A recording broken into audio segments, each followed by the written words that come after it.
Punto número... ¿Alguien dijo por acá? ¿Antonio? 10, excelente. Número 10. Se titula Se puso entre los muertos y los vivos. Se puso entre los muertos y los vivos. Sigue la línea de la oración intercesora, ¿cierto? Que aprendimos la oración por los perdidos. Aprendimos en el punto 9 cómo orar por los perdidos en el ámbito de la obra de Satanás, en lo que puedo hacer yo también en la obra, o uno, si se dispone, ¿cierto?, al Señor, y la oración siempre en el nombre de Jesucristo, porque es su obra y Él la puede, ¿cierto?, facilitar. Y entramos la semana pasada a este punto, se puso entre los muertos y los vivos con una exhortación. Vimos aspectos, vamos a ver hoy aspectos prácticos de la oración intercesora, más que espirituales. Ahora, igual es espiritual, pero de forma práctica. ¿Cómo lo puedo hacer? ¿Qué debo hacer al orar? ¿Cómo puedo, qué pasos se deben seguir en la oración para poder interceder por los perdidos y no se pierdan? Y es en este punto cuando analizamos la historia de Números capítulo 16, verso 41 al 50. Y vimos, ¿cierto?, en este contexto, vimos el versículo principal, era el versículo 48. Dice, y se puso entre los muertos y los vivos y cesó la mortandad.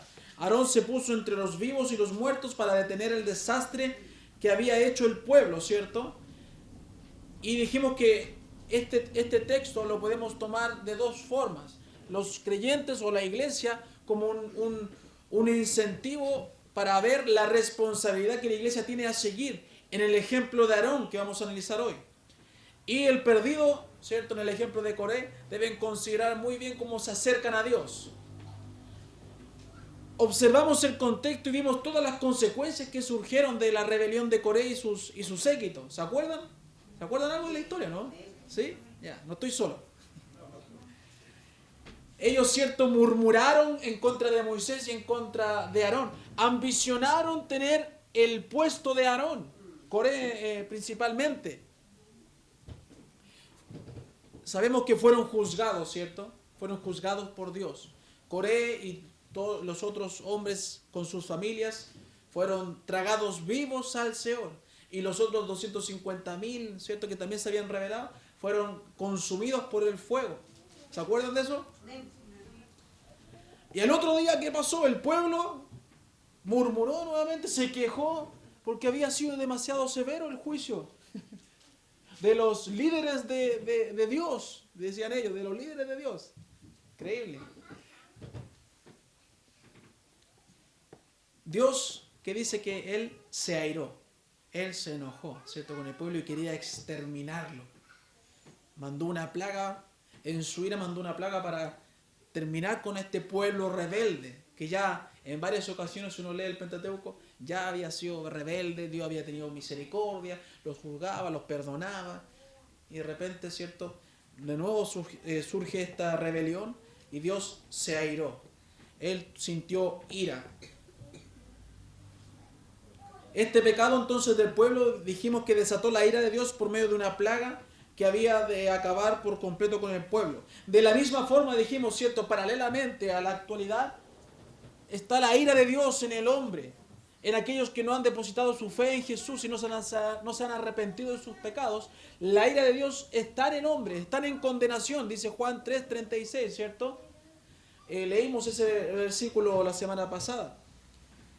Debemos orar por si en su misericordia y voluntad algunos pueden alcanzar esta vida y salir bajo la condenación en que están. Porque la gente está condenada y está bajo la ira de Dios, así como el creyente tiene la vida eterna. El verbo está en presente.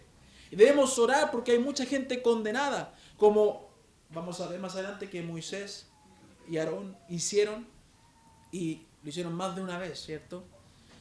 Pero como creyentes nosotros, siguiendo el modelo, debemos orar por ellos para que alcancen la misericordia de Dios. Debemos rogar por aquellos que están muriendo sin Cristo. Nos necesitan, dijimos. Amén. Y es nuestra labor ayudarles a conocer la vida que hay en Cristo, llevarlos a reconciliarse con el Padre es nuestro ministerio. Tenemos el ministerio de la reconciliación. Por lo mismo debemos interceder con mayor prontitud, con mayor diligencia.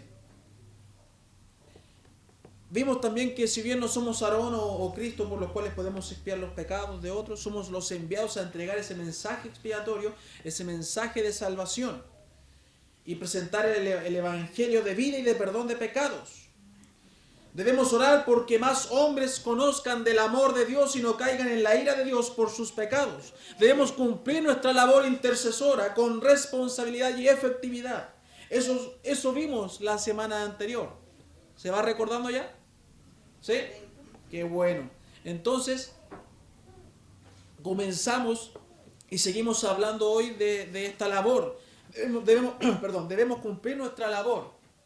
Y podemos ver acá que sin embargo Moisés, al ver incluso la rebelión del pueblo, al ver la inconformidad del pueblo con el juicio que Dios había hecho, y ahora se presenta la ira de Dios sobre el pueblo por medio de una plaga que iba a exterminar a todo el pueblo, ¿cierto? Podemos ver a Moisés siendo y siguiendo su labor intercesora. Ya lo había hecho una vez, ¿cierto? Cuando hablamos de Éxodo, él le había intercedido por el pueblo. Moisés, en el versículo 46 de Números 16, que dice: y dijo Moisés a Aarón, toma el incensario y pon en él fuego del altar, y pon en él fuego del altar, y sobre él pon incienso, y ve pronto a la congregación y haz expiación por ellos, porque el furor ha salido de la presencia de Jehová, la mortandad ha comenzado. Moisés, el intercesor, dio instrucciones a Aarón. Le dijo: toma el incensario. Hay un mandato final, ¿cierto? Este mandato es un mandato final apropiado para este capítulo. Aarón y sus hijos eran los sacerdotes escogidos por Dios. Y eso es lo que no le gustaba a Coré, ¿cierto? Como sabíamos. Pero Aarón y sus hijos eran los sacerdotes. Aarón era el sumo sacerdote.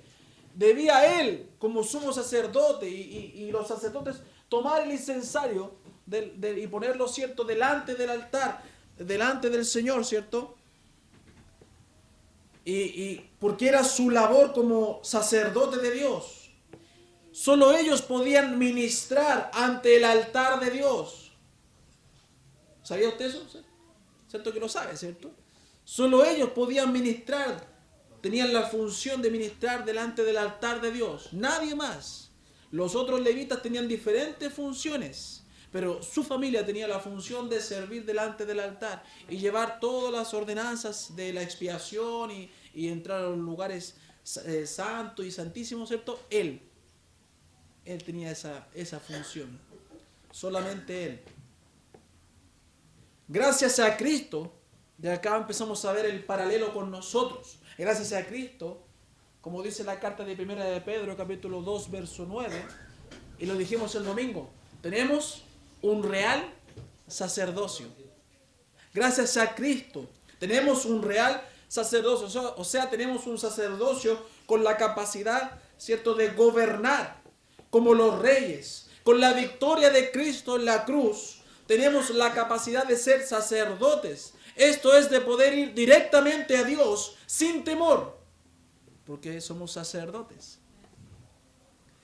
Y se nos ha dado la responsabilidad de llevar a otros también delante del Señor, de reconciliarlos con el Padre. Cuando estamos unidos con Cristo como miembros de su cuerpo, nos unimos en su tarea de reconciliar a Dios con el hombre. Escúcheme bien, cuando estamos unidos con Cristo, nos unimos también, ¿cierto?, en su tarea, que era la de reconciliar al mundo perdido con Dios. Y esa es nuestra tarea, reconciliar. Tenemos el ministerio nuevamente de la reconciliación. Hermano, tenemos un ministerio que nos urge cumplir. Y solo nosotros podemos, porque somos los sacerdotes. Solo nosotros podemos. Así como solo Aarón podía cumplir la labor que Moisés le mandó. Solamente usted puede, y vamos a verlo más adelante también. Es por eso que quiero que comencemos, porque este texto desde el versículo 46 hacia adelante nos enseña muchos principios de intercesión. Hay muchos principios que podemos ver a lo largo de todos estos jueves, ¿cierto? Principios de intercesión que son importantes en nuestra vida y que nos alimentan y nos nutren en cuanto a nuestro ministerio, para que no sigamos ajenos a esto y de verdad lo cumplamos, porque debes cumplirlo. Debes orar por los perdidos y debes hacer algo más por los perdidos que solamente orar. Debes ir y predicar también. Entonces, Aarón es un tipo de Jesús, es un tipo de Cristo. Además, estos principios, ¿cierto?, nos muestran a nosotros, la iglesia, lo que debemos hacer por los perdidos. El primer principio, versículo 47. El primer principio.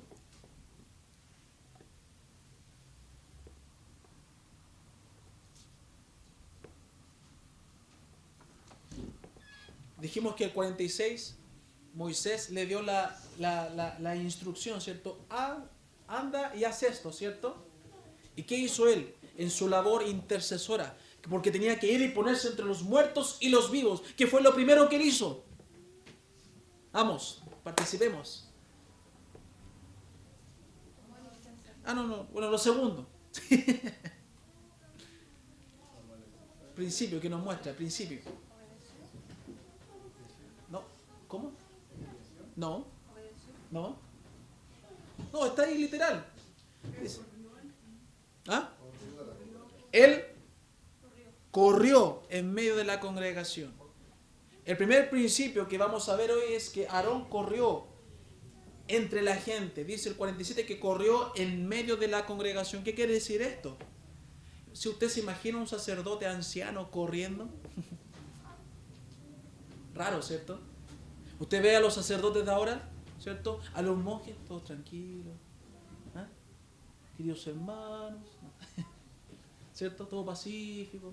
Ya estarían todos durmiendo. Pero vemos acá un sacerdote diligente. Había una necesidad urgente. Había un problema inmediato. Debía tener una solución inmediata. Entonces Aarón corrió en medio de las multitudes, en medio de la congregación.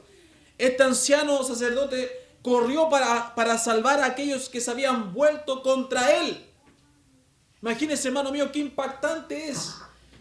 Este sacerdote corrió para salvar a aquellos que se habían vuelto en contra de él. ¿Hace usted eso? ¿Cierto? Recordemos que las quejas eran en contra de él y en contra de Moisés. Lo habían criticado por todos lados, ¿cierto? Habían hablado mal de él muchas multitudes, ¿cierto? Eran 250.000, otras familias más. Miles de personas hablando en contra de él. Después el pueblo se volvió en contra de ellos.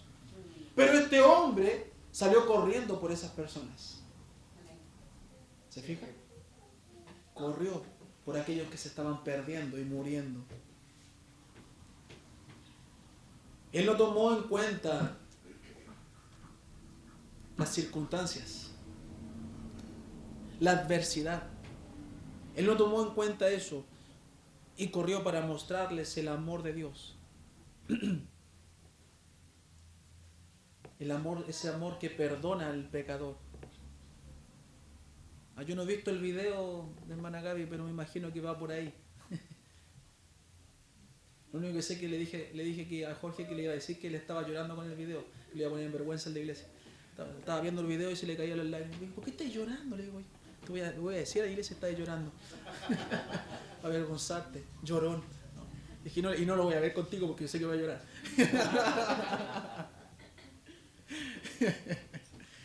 A ese sí le puedes decir que hablé mal de él, ¿ya? Ahí. Está grabado. Corrió este hombre para mostrarles el amor de Dios que perdona al pecador. Pero que todo entonces, hermanos míos, debemos entender como creyentes que vamos a ser criticados, vamos a ser cuestionados, vamos a ser injuriados, vamos a ser ofendidos por ser hijo de Dios. ¿Qué debe hacer usted cuando es ofendido, vituperado? ¿Qué debe hacer? ¿Se acuerdan de la bienaventuranza? Alegrarse, ¿cierto? Saltar de alegría. Desde ahí siempre se acuerdan de eso. Saltar de alegría. Porque va a ser un bienaventurado. Y este hombre nos muestra, Aarón nos muestra un principio importante en nuestra vida. Porque somos criticados y no oramos por ellos. Somos injuriados y muchas veces le deseamos mal a ellos. Otra vez tuvimos ese problema en el hospital, ¿cierto? Nos criticaron. Hablaron mal de nosotros. Yo estaba contento, igual puse el reclamo, pero estaba contento. Y dije, Señor, ¿eh? Y después el Señor se encargó de esa persona. Yo no le deseé mal, pero el Señor se encargó solito de esa persona. ¿Eh? Muchos le desearon mal ese día. Pero el creyente tiene que gozarse y mostrar siempre el amor y no tomar en cuenta las palabras de las personas, porque son perdidos. No tienen la sabiduría de Dios. No tienen a Dios en sus corazones. Tienen en su corazón a Satanás. Muchas veces entonces vamos a ser injuriados, ofendidos por ser hijo de Dios. Pero también debemos entender que no nos desprecian a nosotros. Desprecian a Dios. Moisés y Aarón fueron los criticados, pero no estaban despreciándolo a ellos, estaban despreciando a Dios. ¿Por qué? Porque Dios los colocó ahí. Fue la obra de Dios. Y Coré no estaba de acuerdo con el lugar que Dios le había dado a él en el servicio. No que Moisés. Alegó contra Moisés porque era la cara visible. Pero realmente estaba criticando, objetando lo que Dios había ordenado. Porque Moisés se guiaba según la orden de Dios. Entonces, hermanos míos, nosotros vamos a ser criticados por ser hijos de Dios. Vamos a ser cuestionados. Pero están despreciando a Dios, no a usted. Debemos dejar a un lado la ofensa personal, llamar a nuestros enemigos, como sabemos y hemos aprendido que dice Mateo 5, verso 44. Que dice, me gusta ese versículo, lo he mencionado harto estos últimos meses.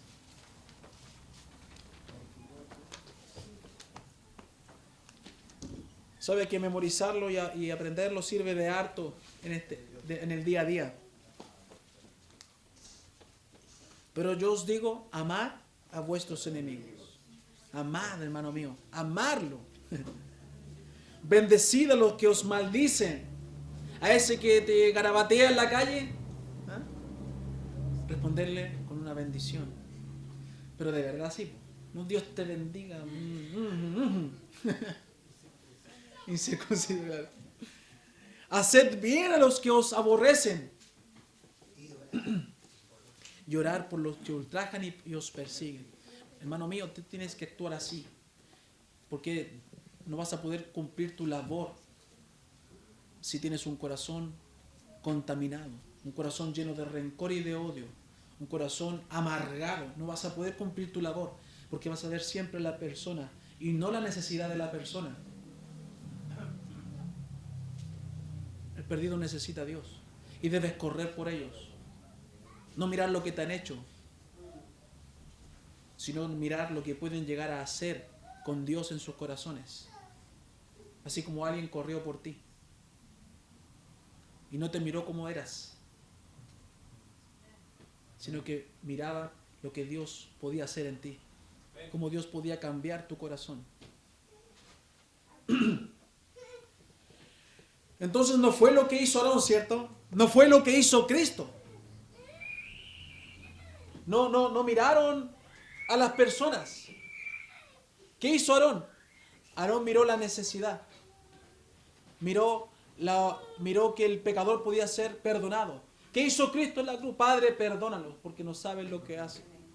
Miró al pecador que podía alcanzar arrepentimiento y perdón de pecados.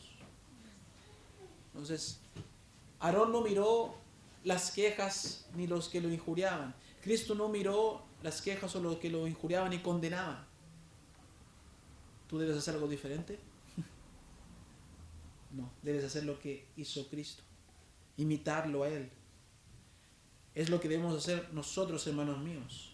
Es urgente que te preocupes en oración y acción por el perdido que está muriendo sin Cristo.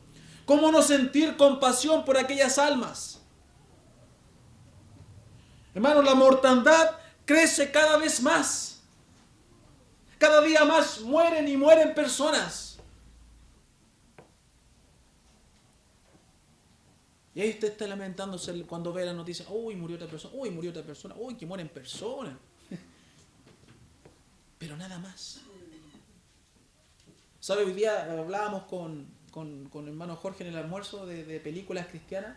Le contaba yo de algunos casos que habían ido al cielo, puras cosas así. Y él me contaba de una película también cristiana de un hombre que era pastor, creo, y vio un accidente terrible. Una persona adentro tuvo un accidente, pero terrible. No me acuerdo bien específicamente, pero terrible. O sea, estaba todo quebrado, estaba muerto. No había nada que hacer. Pero este hombre llegó ahí y le dice, señor, al policía, dice, ¿qué pasó? No, hay una persona muerta y no... Está terrible la condición de la persona. Dice, déjeme ir a orar por él. Déjeme ir a orar por él. Pero si está muerto, ¿qué vas a hacer?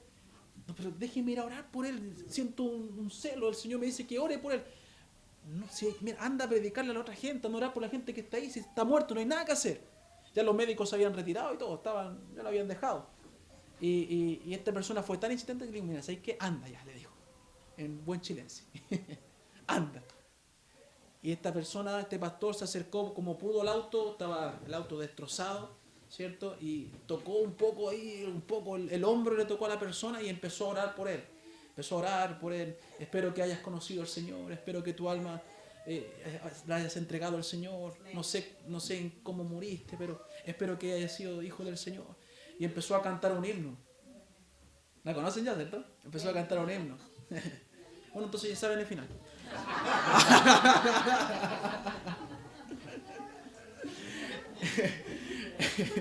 ¿Qué no lo sabe? Bueno, vea la Netflix, está... No. No, y empezó a cantar un himno. No sé cuál himno. Empezó a cantar un himno. Y la persona que había muerto empezó a cantar junto con él. Revivió. Y resulta que también era un pastor. Ambos eran pastores. Y revivió esta persona. Y salió esta persona y dijo, está vivo. Y nadie le creía, está vivo, voy a entenderlo. Y el doctor fue ahí todo indiferente, le dijo, ya voy a tocarlo. Y de ahí quedó pasmado porque se dio cuenta que estaba vivo. Y había revivido. Y sus huesos habían sido todos vueltos a su lugar. Es increíble, hermanos míos, cuando nosotros cumplimos nuestro ministerio, pero con urgencia. Porque a veces vemos, uy, se murió, uy, qué lástima. Y no corremos a hacer algo. Porque no sabemos qué son. No sabemos si son hijos o no hijos de Dios. Cuando muere gente al lado de nosotros. Cuando gente se accidenta al lado de nosotros. Cuando aún está bien gente al lado de nosotros. Y no corremos a predicarles. Porque nosotros no sabemos lo que le va a pasar después. Y si le va a dar tiempo para predicarle. Y si Dios va a querer revivirlo. Pero este ejemplo que les cuento yo me vino al caso justamente en este mensaje. Porque este hombre sintió la necesidad tremenda de Dios, de cumplir su labor. E insistió, aunque le cerraron 1 o 2 veces las puertas. Este hombre insistió. Y Dios le dio su recompensa. Es una bella historia. No sé cómo se llama la película, la verdad. 90 minutos en el cielo. Por eso fue porque empezamos a hablar de películas de creyentes que han muerto y estuvieron ahí, dicen que estuvieron en el cielo y todo. Hay una bien bonita, ¿cómo se llama la otra? Si el cielo sí existe. ¿Y la otra que vimos? Milagros del cielo. También se la recomiendo. Sí, también se la recomiendo. Bonitas películas. Son mejores que esas cosas de Ben-Hur, Stranger Things, para joderlo a alguno. Tanta cuestión así, vean cristiana. Ven. Entonces debemos ser diligentes, hermanos, preocuparnos. No podemos seguir indiferentes con aquellos que mueren sin Dios. Debemos hacer algo, hermanos míos. Un intercesor no puede ser un monje, un ermitaño, aislado de todo el mundo. Aquí va a interceder.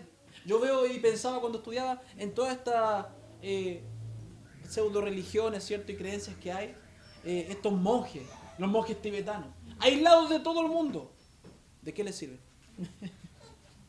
Se salvan ellos nomás de cualquier cosa. No salvan a nadie. No sé qué creen o que Dios tienen que les manda a hacer algo, pero no hacen nada, si están solos, aislados.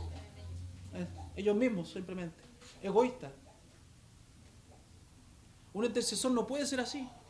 Muchas veces nosotros vivimos aislados. Con mi creencia, voy a la iglesia, vuelvo a mi casa y no hablo de nada más. Nadie sabe que soy cristiano. Nadie sabe que creo. Y eso. Soy un ermitaño. Hay una real necesidad de comunicar el mensaje. Un intercesor no puede estar fuera del alcance de la realidad, ajeno a la realidad, tiene que estar en medio de la realidad. Un intercesor debe conocer a la gente y discernir sus necesidades reales. Para eso quiero que veamos ciertos consejos que hacen efectiva mi intercesión. Entonces dije, un intercesor no puede ser un monje o un ermitaño, no puede estar fuera del alcance de la realidad y debe conocer a la gente y discernir sus necesidades reales. Para eso quiero darles 3 consejos esta noche, que tiene que ver con el punto número 1 de correr, ¿cierto? Aarón corrió entre medio de la multitud. Primero que todo vamos a ver en Ezequiel el primer consejo. Ezequiel capítulo 3. Ezequiel capítulo 3.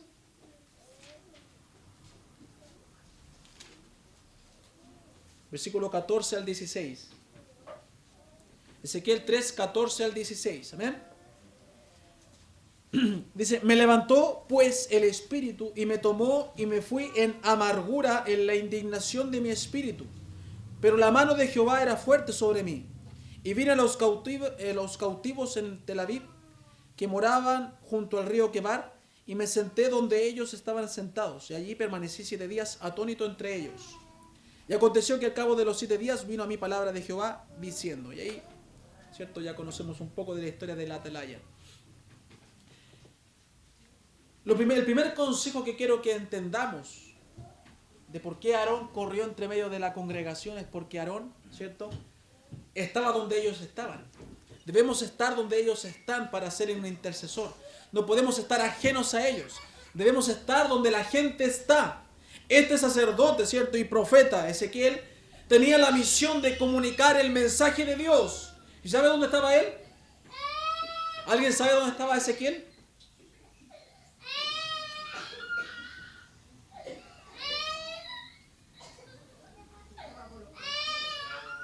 ¿Y dónde estaban los cautivos?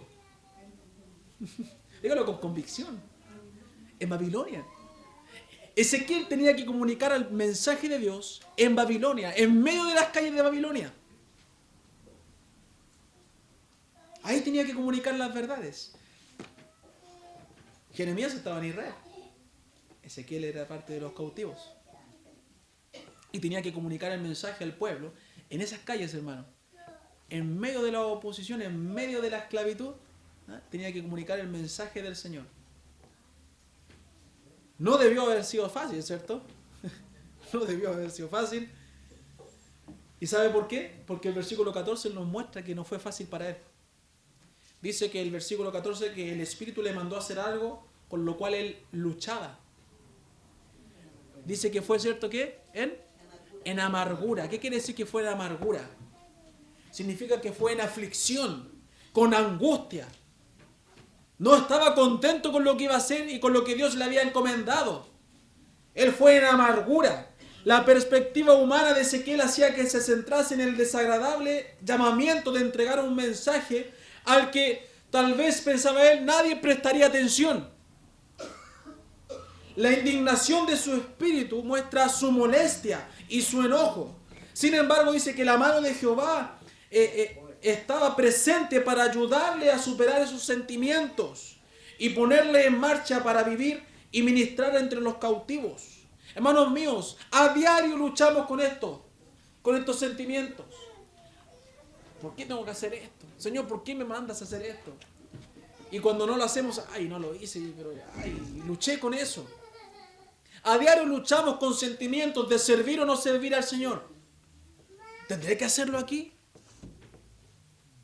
No, yo creo que es mi mente la que me está traicionando. Sí, Señor, ¿cómo me va a parar? Me va a decir que predique en medio de toda esta multitud. En el metro, en la micro. estoy sugestionado, tal vez, no sé. A diario luchamos con esos sentimientos, como Moisés, como Ezequiel. A diario. Tenemos muchos prejuicios de lo que va a pasar. ¿Quién me va a escuchar? Como decía Ezequiel. O tenemos prejuicios con lo que Dios va a hacer. Si Dios igual va a hacer su obra. De alguna u otra forma. O cómo la gente va a reaccionar. ¿Le recuerda a alguien? ¿Quién luchó con muchos prejuicios de cumplir la voluntad de Dios? Jonás. Le dijo, si yo sabía que tú ibas a hacer eso, Señor. Por eso hice esto. Me enojo porque yo sabía que iba a pasar esto. Jonás estaba lleno de prejuicios, de cómo iba a reaccionar la gente, de lo que él tenía que hacer, de lo que Dios iba a hacer. Y al final huía, se quejaba, se enojaba. ¿Pero qué hizo Dios? Cumple tu ministerio. Y cierra tu boquita y anda a cumplirlo. Y así somos nosotros. Luchamos a diario con esto. Con sentimientos como esto. ¿Y debo hacerlo o no debo hacerlo? ¿Pero por qué tengo que hacerlo yo y no lo hace el otro? Cumple tu ministerio, hermano mío. Cumple tu ministerio. Deja la queja. Cumple tu ministerio. Tienes que estar donde ellos están. Y al estar ahí, debes cumplir tu ministerio. Tu labor intercesora. Ezequiel entonces estuvo con ellos, entendiendo la responsabilidad del atalaya que Dios le había dado. Como dije, independiente de nuestros sentimientos, Dios nos da una labor y debemos cumplirla con prontitud, para que Dios no vea mi servicio como algo deshonroso y negligente ante sus ojos. Debemos con prontitud anunciar el peligro a las personas, porque eso hace una atalaya. Las personas están perdiéndose en las mentiras de Satanás, en la esclavitud de Satanás, así como el pueblo de Israel estaba de esclavo y estaban perdiéndose. Están muriendo cuando estas personas podrían vivir eternamente. Muchos mueren hoy cuando podrían muchos de ellos vivir eternamente. Pero si no corro por ellos y voy donde ellos están muriendo, ¿cómo van a ser librados? Si sigo aislado en mi casa, si no hago nada por Dios en cuanto a predicar su palabra, en cuanto a orar por los perdidos, ¿qué labor estoy cumpliendo? Ninguna. Se la hago más fácil. Ninguna. Ninguna, hermano mío. Y tenemos una labor que cumplir. Somos atalayas. Somos intercesores del Señor. El segundo consejo, entonces, el primer consejo, debo estar donde ellos están, ¿cierto? Dentro del punto número 1. El segundo consejo lo encontramos en Nehemías 1 y en Daniel 9. ¿Quién me ayuda con la lectura, por favor? Nehemías 1, versículo 4 al 7. Nehemías 1, versículo 4 al 7. Daniel 9, 9, versículo 6 al 19. El segundo consejo, entonces, Nehemías 1, 4 al 7. ¿Qué lo tiene? Por favor. Cuando oí estas palabras me senté y lloré, e hice duelo por algunos días, y ayuné y lloré delante del Dios de los cielos. Y dije, te ruego, oh Jehová, Dios de los cielos, fuerte, grande y temible, que guarda el pacto y la misericordia a los que le aman, y guardan sus mandamientos. Esté ahora atento tu oído y abierto tus ojos para oír la oración de tu siervo, que hago ahora delante de ti día y noche, por los hijos de Israel, tus siervos. Y confieso los pecados de los hijos de Israel que hemos cometido contra ti. Sí, yo y la casa de mi padre hemos pecado. En extremo nos hemos corrompido contra ti, y no hemos guardado los mandamientos, estatutos y preceptos que diste a Moisés, tu siervo. Y Daniel 9, ¿quién lo tiene? Versículos 6 al 16, 6 al 19. Harta lectura. Amén. ¿Hermano Felipe? 6 al 19. 6 al 19. No hemos obedecido a tus siervos los profetas, y en tu nombre hablaron a nuestros reyes, a nuestros príncipes, a nuestros padres y a todo el pueblo de la tierra. Tuya es, Señor, la justicia y nuestra la confusión de rostro. Como en el día de hoy lleva todo hombre de Judá, los moradores de Jerusalén y todo Israel, los de cerca y los de lejos, en todas las tierras a donde los has echado a causa de su rebelión con que se rebelaron contra ti. Oh Jehová, nuestra es la confusión de rostro, de nuestros reyes, de nuestros príncipes y de nuestros padres, porque contra ti pecamos. De Jehová nuestro Dios es el tener misericordia y el perdonar, aunque contra él nos hemos rebelado.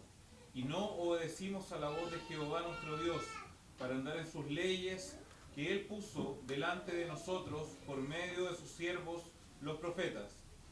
Todo Israel traspasó tu ley, apartándose para no obedecer tu voz, por lo cual ha caído sobre nosotros la maldición y el juramento que está escrito en la ley de Moisés, siervo de Dios, porque contra él pecamos. Y él ha cumplido la palabra que habló contra nosotros y contra nuestros jefes que nos gobernaron, trayendo sobre nosotros tan grande mal, pues nunca fue hecho debajo del cielo nada semejante a lo que se ha hecho contra Jerusalén. Conforme está escrito en la ley de Moisés, todo este mal vino sobre nosotros, y no hemos implorado el favor de Jehová nuestro Dios, para convertirnos de nuestras maldades y entender tu verdad. Por tanto, Jehová veló sobre el mal y lo trajo sobre nosotros. Porque justo es Jehová nuestro Dios en todas sus obras que ha hecho, porque no obedecimos a su voz. Ahora pues, Señor Dios nuestro, que sacaste tu pueblo de la tierra de Egipto con mano poderosa y te hiciste renombre, cual lo tienes hoy, hemos pecado, hemos hecho impíamente. Oh Señor, conforme a todos tus actos de justicia, apártese ahora tu ira y tu furor sobre tu ciudad, Jerusalén, tu santo monte, porque a causa de nuestros pecados y por la maldad de nuestros padres, Jerusalén y tu pueblo son el oprobio de todos alrededor nuestro. Ahora pues, Dios nuestro, oye la oración de tu siervo y sus ruegos, y haz que tu rostro resplandezca sobre tu santuario asolado, por amor del Señor. Inclina, oh Dios mío, tu oído, y oye, abre tus ojos y mira nuestras desolaciones, y la ciudad sobre la cual es invocado tu nombre, porque no elevamos nuestros ruegos ante ti, confiados en nuestras justicias, sino en tus muchas misericordias. Oye, Señor, oh Señor, perdona, presta oído, Señor, y hazlo, no tardes, por amor de ti mismo, Dios mío, porque tu nombre es invocado sobre tu ciudad y sobre tu pueblo. Amén, gracias, hermano. ¿Qué hicieron estos hombres, Nehemías y Daniel? Oraron, sabemos que estamos hablando de la oración, pero en su oración, ¿qué hicieron ellos? Intercedieron, pero ellos se identificaron con sus pecados. ¿Por qué? Porque estamos hablando de la oración, de la intercesión, pero estoy dándole consejos de cómo hacer una intercesión correcta. Lo primero que dijimos, debemos estar donde ellos están. Lo segundo es identificarnos con sus pecados. Estos hombres intercedieron por el pueblo de Israel en oración a Dios, siendo de la misma nación, ¿cierto? Pero siendo de la misma nación, ellos en su intercesión no se mostraron ajenos al pecado de su nación. Dijeron, hemos pecado, te hemos desobedecido. Dice el 6, no hemos obedecido a tus siervos, los profetas. Pero sabe que Nehemías y Daniel no tenían parte en ese tema. Podríamos decirlo. Pero se identificaron con el pecado de su nación. No se mostraron ajenos. Tanto Nehemías como Daniel pedían a Dios que le escuchase en esta oración por el pueblo, por los cautivos. Muchas veces nosotros no sentimos la empatía de interceder por el perdido porque lo miramos por encima del hombro. Es un pecador. Nosotros somos santos. Usted es santo, usted no peca. Usted no piensa mal, no habla mal. No ve lo prohibido, no escucha lo prohibido. El que está afuera, sí. No somos ajenos al pecado de allá afuera, porque también lo cometemos muchas veces. No podemos mirarlo por sobre el hombro. Entonces muchas veces no sentimos la empatía de interceder por el perdido. Nos creemos superiores, pero no es así. Y sabe, hermano, lo que usted ha logrado ser no es por usted, es por la gracia de Dios. Amén. Si usted ha logrado cambiar la práctica del pecado, no fue por usted, es por la gracia de Dios. No debiéramos olvidar de dónde fuimos nosotros rescatados y donde muchos siguen cautivos.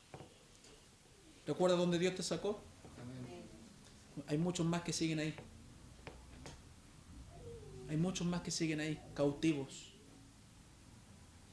Recuerda que también fuimos parte de aquellos que rechazaban al Señor en algún instante. Así como ellos le rechazan, usted también fue de aquellos que le rechazaban.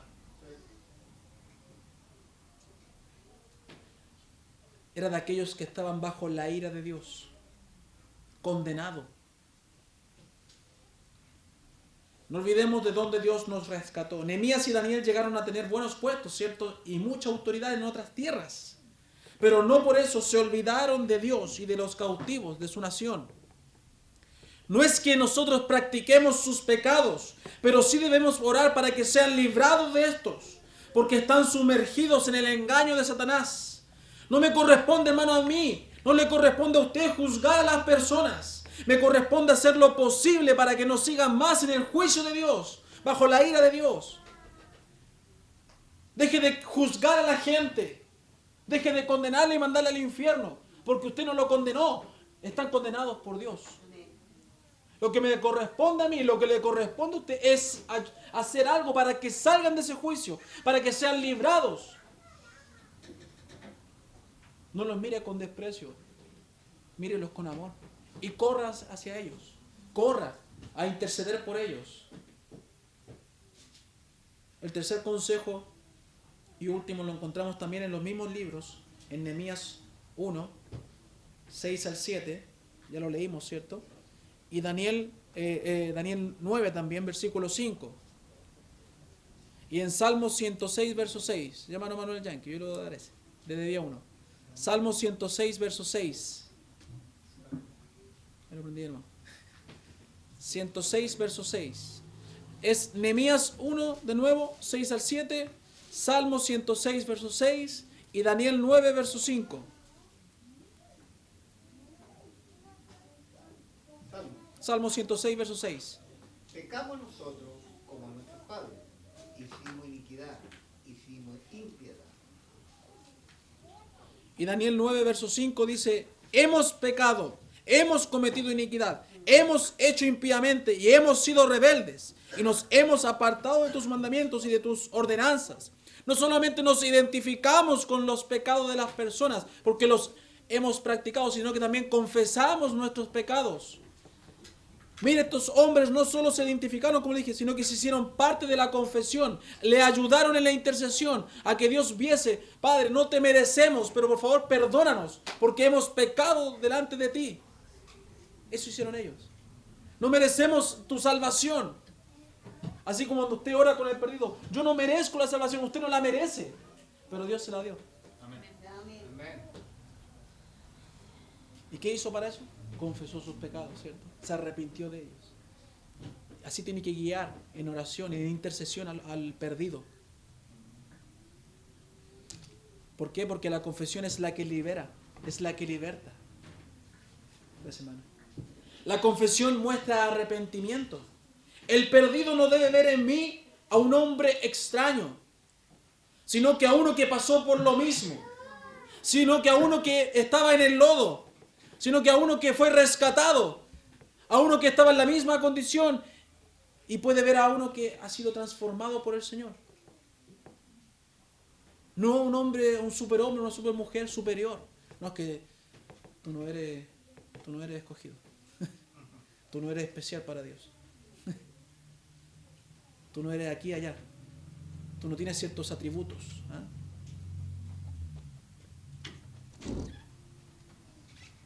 El perdido no debe ver en mí un hombre extraño, sino que a uno que pasó por lo mismo y alcanzó la salvación.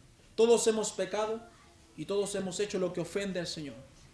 Todos los hemos hecho.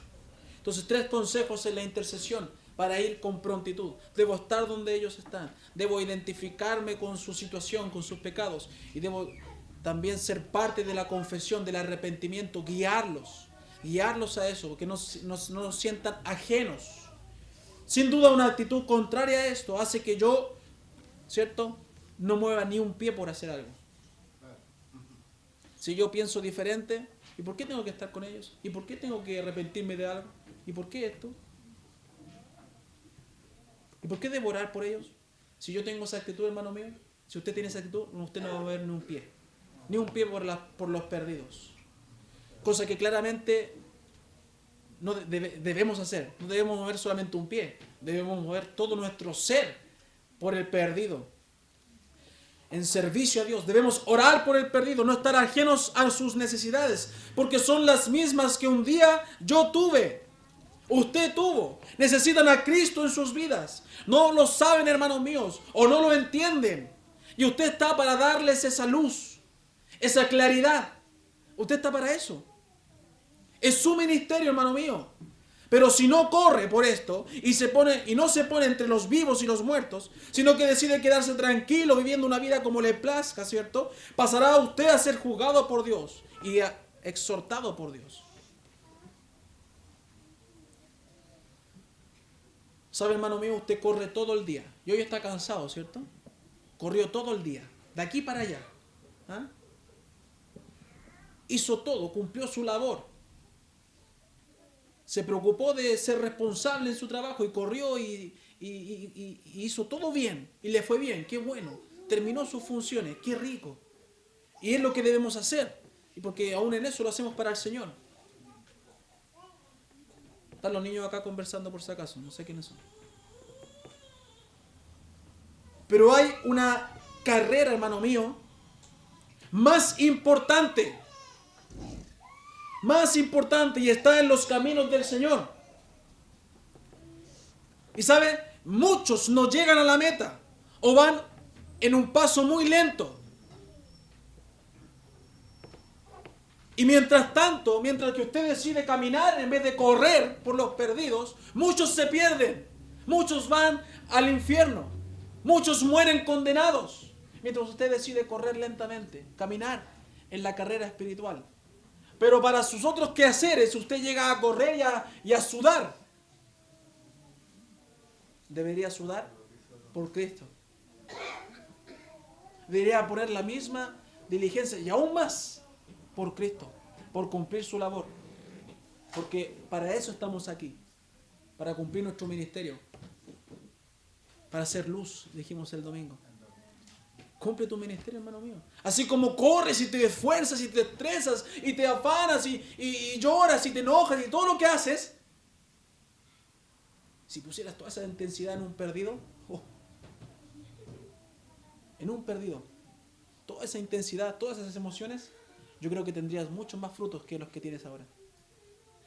Pon toda esa pasión, toda esa energía en un perdido hasta que lo consigas. Porque para cumplir tu labor haces lo que sea, ¿cierto? Para cumplir tu trabajo. Para cumplir las metas, ¿cierto? Muchos trabajan con metas. Pero las metas espirituales, creyentes, las metas espirituales son más importantes que tus metas personales. Dios debe ser tu prioridad. El perdido no entiende el orden y el creyente a veces lo olvida. Si estoy bien con Dios, tengo todo lo demás. Amén. Por eso tal vez sufre mucho en conseguir las cosas. Porque tienes el orden invertido. ¿Entiende? Primero Dios. Y luego mi familia. Y luego lo demás. ¿Entiende el orden, hermano mío? La mortandad está en aumento. ¿Cierto? Las estadísticas cada vez son más altas. Corre, hermano mío. haga algo. Es urgente. Le necesitan para que puedan alcanzar vida. Esto hace un intercesor. Eso debe hacer usted. Cumplir su ministerio. Correr en medio de la multitud y rescatar a alguien. En cada momento, en cada circunstancia, en cada instancia que se geste. Hacer algo. Porque te necesitan. Te necesitan. Y el ministerio es tuyo, no mío. No simplemente mío, es tuyo. De cada uno. Así que no esperes que otro haga lo que tú debes hacer. Porque ese otro será recompensado y tú serás avergonzado. ¿Ven? Ese es el primer principio que Aarón nos enseña. ¿Qué hace un intercesor? Corre, es diligente. Están muriendo. No puedo seguir flojeando y caminando tranquilamente como si nada estuviese pasando a mi alrededor. Hay gente muriendo.